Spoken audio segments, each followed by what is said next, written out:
Hi all, so we're here this morning, Saturday, and I'm in my studio right along with you all doing this in real time. At some point, I'm gonna figure out how to live stream, and then some of these Saturday morning sessions can be live streamed because I actually come into my studio and work on my Gellidex, and then I make the videos live. So I think it gets up a little later for you guys on the East Coast. It gets in like more like midday because, like for instance, right now it's about 8 o'clock here on the Pacific Coast, and generally I'm even up earlier. I mean, I was up earlier, but I'm normally in my studio like by 6 or 6:30 or so. So I'm running a little late today myself, but I got my cup of Joe. So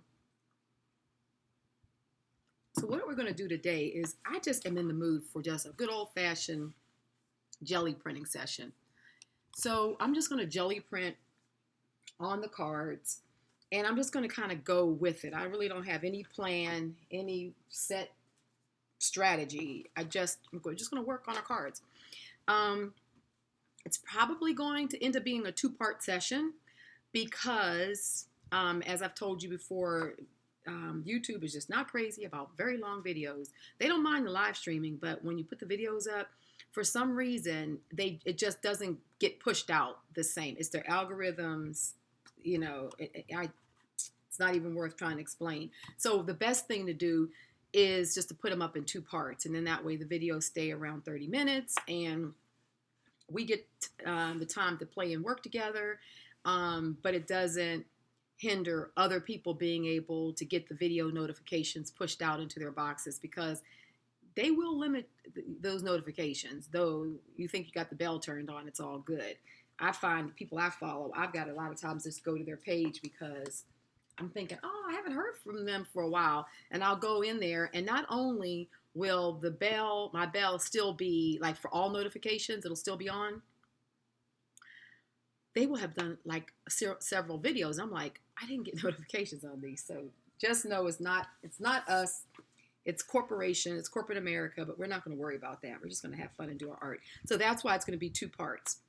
Okay, I'm using my large plate, and you can see I already got a lot of goodies on here. I haven't used this plate for a couple of weeks now, actually. So this stuff is really old on here.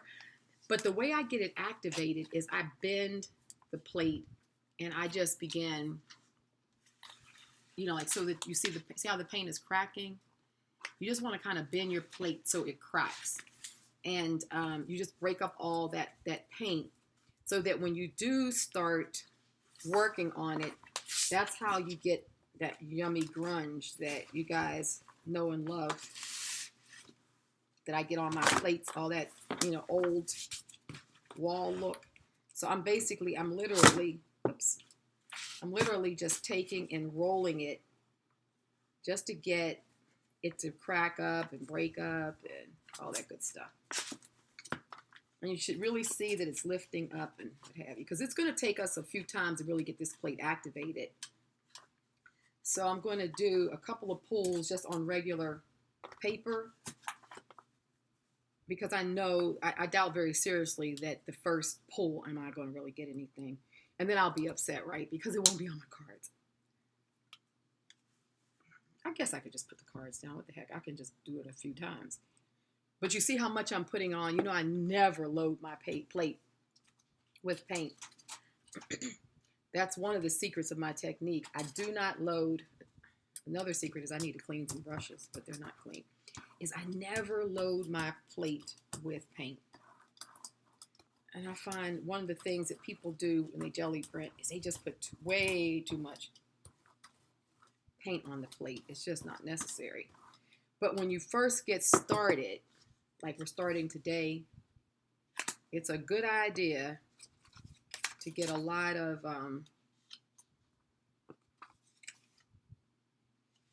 to put a lot of moisture, because this plate needs moisture right now. It hasn't had moisture in a while.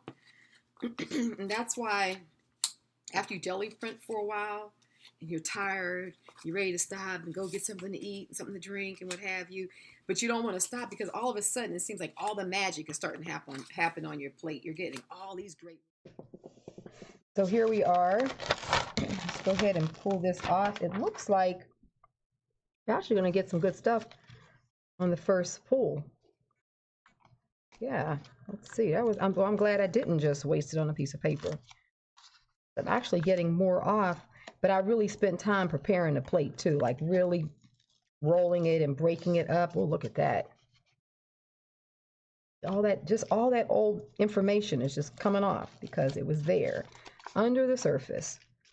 And that's like my old wall technique where you just get all this gorgeous, look at that. You can even see the patterns from where I've been printing before, and it made this gridded sort of pattern. Okay, this is good stuff. Wow.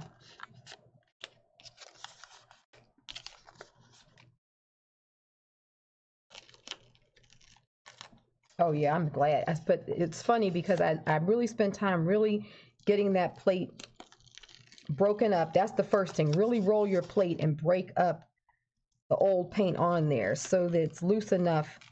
And then putting a good amount of paint on in the beginning. Look at that. That's gorgeous. If I can get it to focus. Look at all that texture. Yum.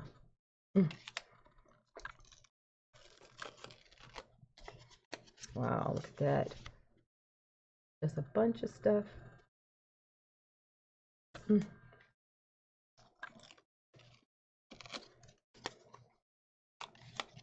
All righty.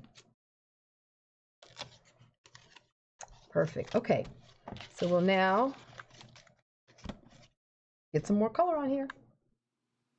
Okay, so we just pulled these, and there are 12 cards, so that's pretty good when you think about the larger, was this a 12 by 14 Gelli plate? You know, you get a lot of printing done at once. So, you know, we're giving ourselves till December to do this project, but you know, if you wanted to do more, if we wanted to do different type of book structures using like index cards, I mean, you could do so much with this concept in a book structure that, you know, we could play with this forever. So we just did 12, and that was the initial pull, and we got a lot of information on these pages. So what I'm going to do is I'm going to do a light wash of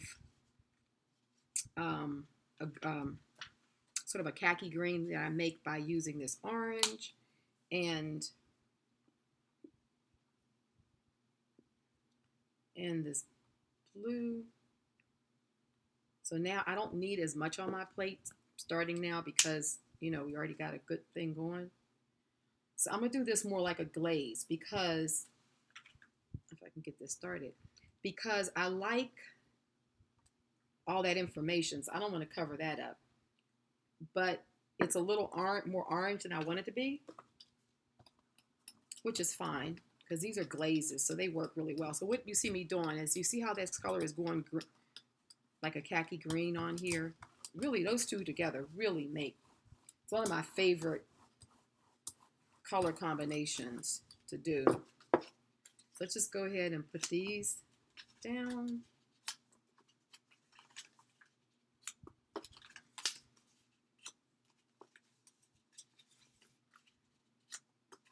Just kind of staggering them a bit so I can just kind of pick up a little different information. So we still have places where stuff is left behind.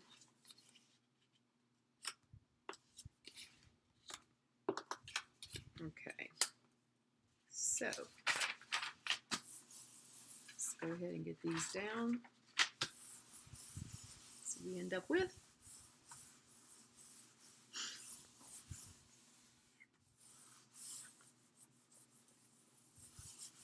going to play around today. I have some different inks I was going to play with. I have a lot of stencils over here to my left, so I just kind of want to play with pattern. I don't know, just see how it goes.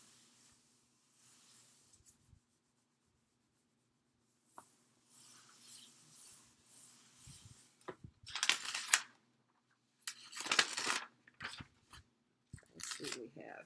Oh yeah, see how it just knocks that orange back a little bit? You see that? It just gives it a tint. Love that. Okay, see, so where the white was, or the cream of the card, now it's more just like that, sort of like a khaki. It's tinted there. Sort of see. Perfect. Love these. Yep. More stuff is coming up, which is what we want. Perfect.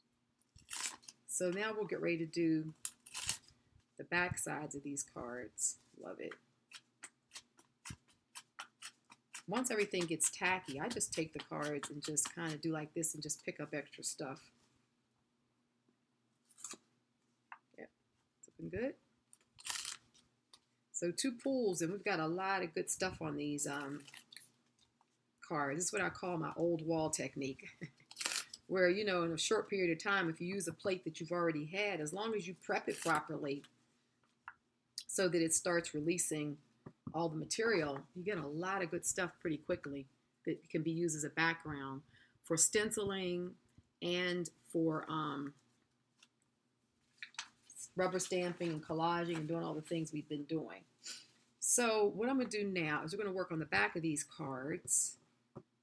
And let me see which color. I think I might go with the Indian yellow hue, the golden. I love this, is one of my favorite colors. So it's going to be a similar color, not exact. Figure out what I want to do here. Let me figure it out, because I think I want to. I'm going to do the stencils, but at the same time, let me see. Let me get my full stencil here. This is a bath mat that I got at the Dollar Tree, and I had cut it so that it would fit this plate. So that way I get a full coverage. So that's perfect there. So let's do this. Let's get a couple of colors going on this side. Let's go ahead and do the color shift in the black flash. And here we're just going to get a glaze layer down. Let me get this started. Just going to kind of get a glaze layer. So we don't need a lot of paint. That's why it's called glazing.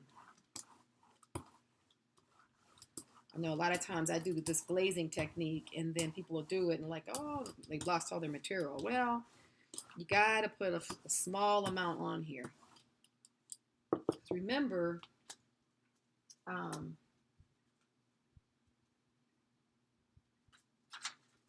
see. Let's try this. Let's go ahead and put this down. And I think what I'm going to do, I want to pick up this pattern. I'm not going to try to pick them up on my gel. I don't know if I can pick them up on these cards. Let's just try it real quick. Grab a new bit of cards. Let's see if I just... It's going to pick some of it up. Let's just, you know what? Let's put them down there and see what happens. Can't hurt because it's all information. I'm literally just laying this on top of this bath mat. So I got at the Dollar Tree, like I said. So if you're looking for it, just go in the kitchen section and in the bath section, Dollar Tree, and be surprised what you'll find in terms of the plastics they have there.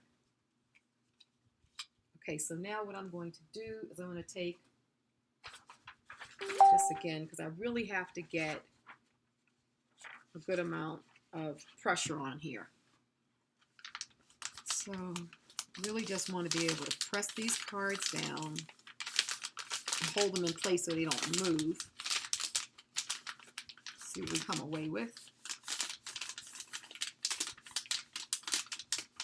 And of course, you know, the big thing that I like about these kind of things is it just sort of gives a neat organic kind of look to your work.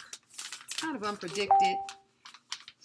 And that's kind of how I like stencils to be. I like them to be organic and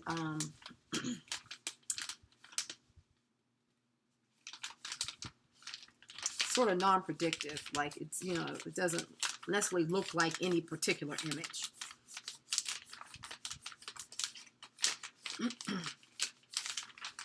Okay, let's see. That's just going to give us a nice sort of beginning little layer. Oops, look, nothing came up there. You know what? I think, okay, let's just do like this. Because those did not work.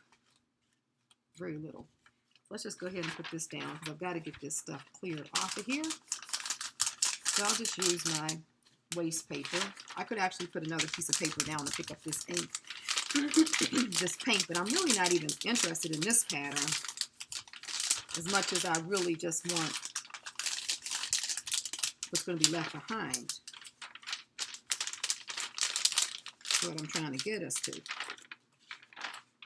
Okay. Let's pull this off. Okay, see, this is what we want. We want to get enough material removed so that I have this pattern. And that came from the back of this stencil, which is like those little suction cups that are on bath mats. So it's a good way to remove that. So then I think what I'll do is use this Indian yellow hue because it really is like a transparent color. Here again, we don't need a lot. We don't want a lot. We just want enough to allow for this information to be picked up. I'm just going to put these cards. Oh no, I wanted it for the back side of these. Finish this set and then we can go to the next one.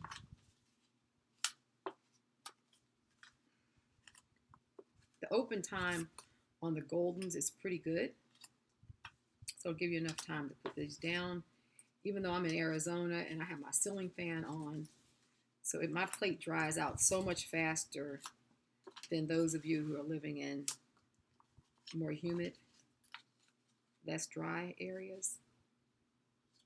Oh, this is going to be good. I think this is going to be good. Let's say it like this.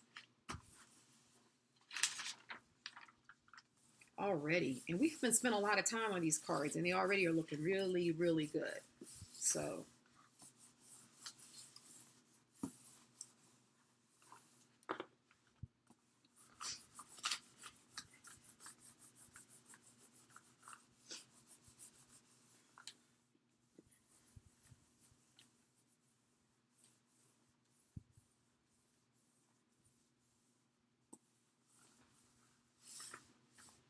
Let me see. I'm just looking for one of my other stencils I want to use here.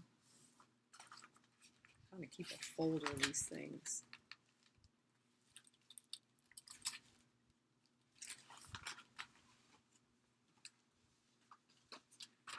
Okay. I want to use this one right here.